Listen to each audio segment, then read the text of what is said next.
जय जगन्नाथ। मु प्रभात मो ट्रावेल ब्लॉग को आपण मानक पुणी थे स्वागत जनाऊँगी। तो मु आज जाऊँगी ओडिशा रे थिबा द्वितीय सूर्य मंदिर जोटा को काठ कोणार्क मध्य कहुए। डिस्टेंस कहवाक गले जदि ब्रह्मपुर आसुँच बुगुड़ा तो डिस्टेंस रही 68 रु 70 किलोमीटर। आ भुवनेश्वर आसवाक प्लां करुँच तो डिस्टेंस रही 167 रु 170 किलोमीटर। बुगुड़े पहुँचवाक हेले जदि ब्रह्मपुर कि भुवनेश्वर आसुँच तो आपण आस्कारे पहुँचला परे बुगुड़ा को बस धरी बुगुड़ा बस स्टैंड रे पहुँच पारे।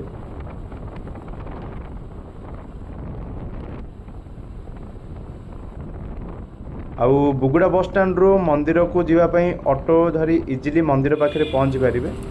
तो मंदिर लोकेशन मु डिस्क्रिप्शन रे देदेवी। तो मु वर्तमान एबे बुगुड़ा रे पहुँच सारी।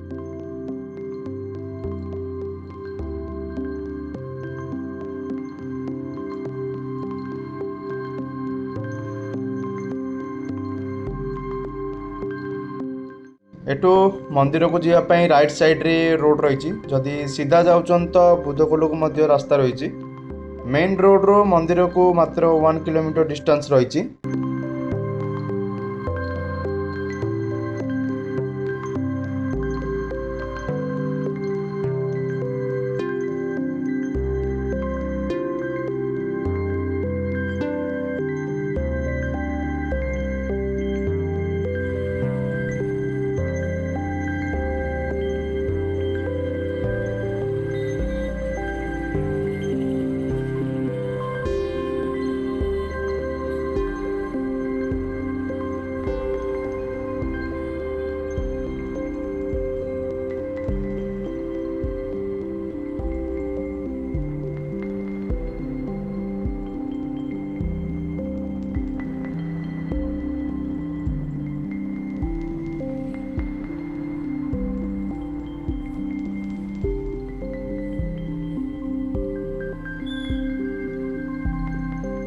तो मु वर्तमान एबे श्री बिरंची नारायण मंदिर पाखे पहुँच सारी। मंदिर सामने गोटे अरुण स्तंभ रही। आउ साइड रे पूजा पाई पूजा सामग्री मिलूँ। तो चलतु मंदिर भीतर को जीवा, पूरा मंदिर को देखा आउ ये मंदिर कौन ऐतिहासिक रहस्य रही जानिबा।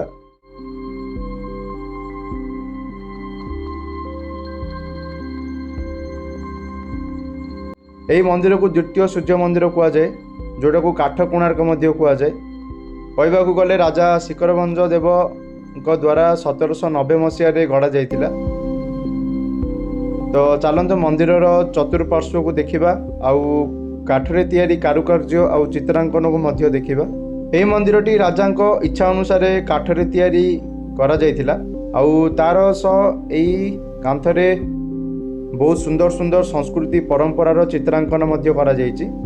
एठी गोटे श्री कृष्ण तांको मित्रंक सह खेलिबार गोटे काठरे बना जाइथिबा गोटे बहुत बढ़िया दृश्य अछि। आउ कांथरे विभिन्न प्रकार पौराणिक चित्र सब अंका जाइछि।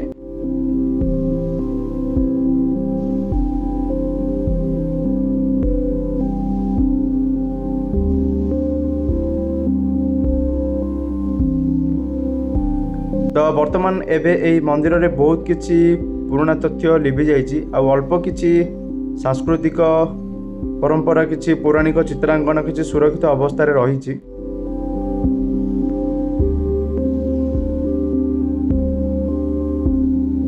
एठी आपण मानकु कांथरे रामायण, सीता विवाह, राजा सभार दृश्य, जगन्नाथଙ୍କ 10 अवतार, बालीबध, सेतुबंध निर्माण, मायामृग वध, राम रावण युद्ध एपरी विभिन्न प्रकारर चित्रांकन करा जाइछि।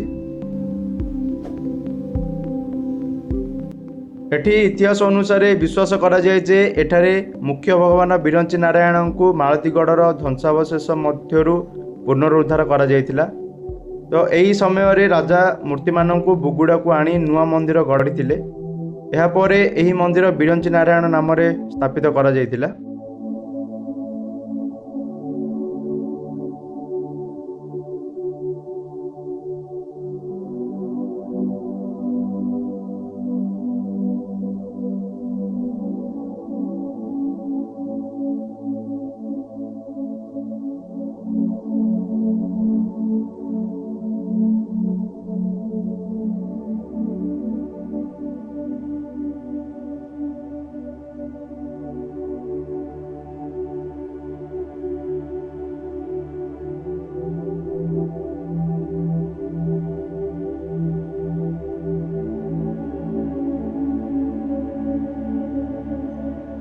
मंदिर पछपटे प्रभु रामचंद्र गोटे मंदिर अच्छी जोटे कि प्रभु रामचंद्र लक्ष्मण और माता सीता पूजा पाउछंती।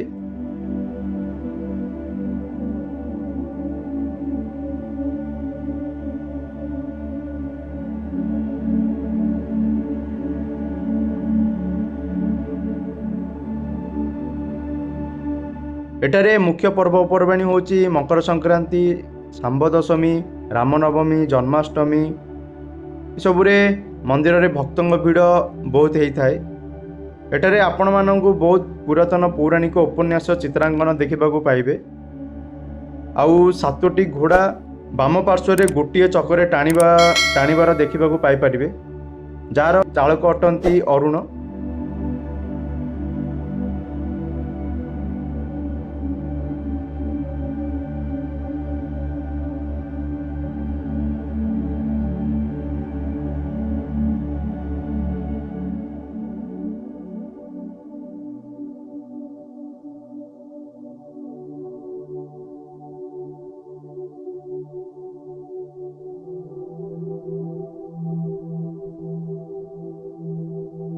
मंदिर भितर आपण माने कवि सम्राट उपेन्द्र भंजक स्टेच्यू मध्य देखा पाइपर।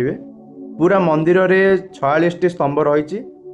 एटी गोटे बांफी रही जोटा कि राजा युद्ध समय रे गुप्त सुड़ंग रूप में काम देउथिला।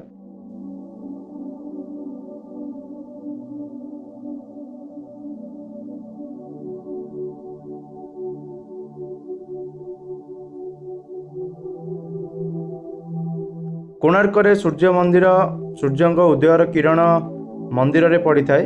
आठी सूर्यास्त किरण बिरंची नारायण पाद उपर पड़ी थाए। तो राजा शिखर भंजक इच्छा अनुसार देवतांकर मुख्य मूर्ति काठरे निर्माण करा जायछि। कोणार्क सूर्य मंदिर पूर्वमुखा होई थिला बेले श्री बिरंची नारायण मंदिर पश्चिम दिग को मुह करी रहिछि। एहिभଳି ऐतिहासिक स्थानरू आम संस्कृति और परंपरा साक्षी मिली आसी। जदि आपण माने बुगुड़ा आसुंत एही मंदिर को निश्चय आसंतु आउ एठाकार रहस्य चित्रांकन कौन रही जानिबाकू चेष्टा करंतु। जदि ओडिशा आउ गंजाम जिले में थिबा टूरिज्म प्लेसेस हिस्टोरिकल प्लेसेस को एक्सप्लोर करने को चाहते तो मोर चैनल को सब्सक्राइब निश्चय करंतु। आउ वीडियो को लाइक शेयर करी वीडियो केमिति लागिला कमेंट रे निश्चय जणांतु। पुणी देखा नेक्स्ट ब्लॉग रे। जय जगन्नाथ।